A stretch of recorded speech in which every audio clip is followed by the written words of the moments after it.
حقوق العباد کا معاملہ یہ ہے، اسلام کے اگر احکام کو دیکھا جائے بحثیت مجموعی تو اس کا اگر 4 حصوں میں تقسیم کیا جائے تو ایک حصہ ہے جو عبادات سے متعلق ہے، باقی 3 حصے تقریباً سارے کے سارے وہ حقوق العباد سے متعلق ہیں، بندوں کے حقوق سے متعلق، اور بندوں میں مسلمان بھی آتے ہیں، غیر مسلم بھی آتے ہیں۔ جو اللہ تعالیٰ نے ذمہ لیا ہے ان کا کہ جو مسلمان ریاست میں غیر مسلم رہتے ہیں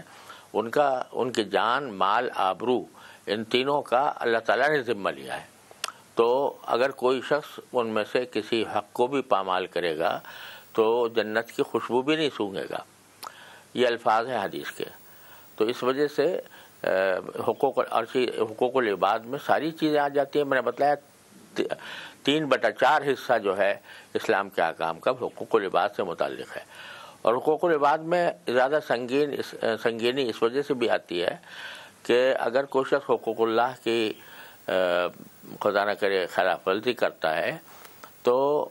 اگر کسی وقت اس کو پشیمانی ہو تو وہ اللہ تعالیٰ کے حضور تنہائی میں بیٹھ کر بھی اگر توبہ کر لے اور اللہ تعالیٰ سے سچے دل سے معافی مانگ لے تو اللہ تعالیٰ معاف کر دیتے ہیں۔ لیکن اگر کسی بندے کا حق پامال کیا ہے تو جب تک وہ حق یا تو ادا نہ کر دے یا حق کو وہ صاحب حق اس کو معاف نہ کر دے، اس وقت تک اس کی توبہ بھی قبول نہیں ہوتی۔ اس لیے کسی مسلمان ہو، کوئی غیر مسلم ہو، بندے کا حق پامال کرنا یہ بہت ہی زیادہ سنگین گناہ ہے۔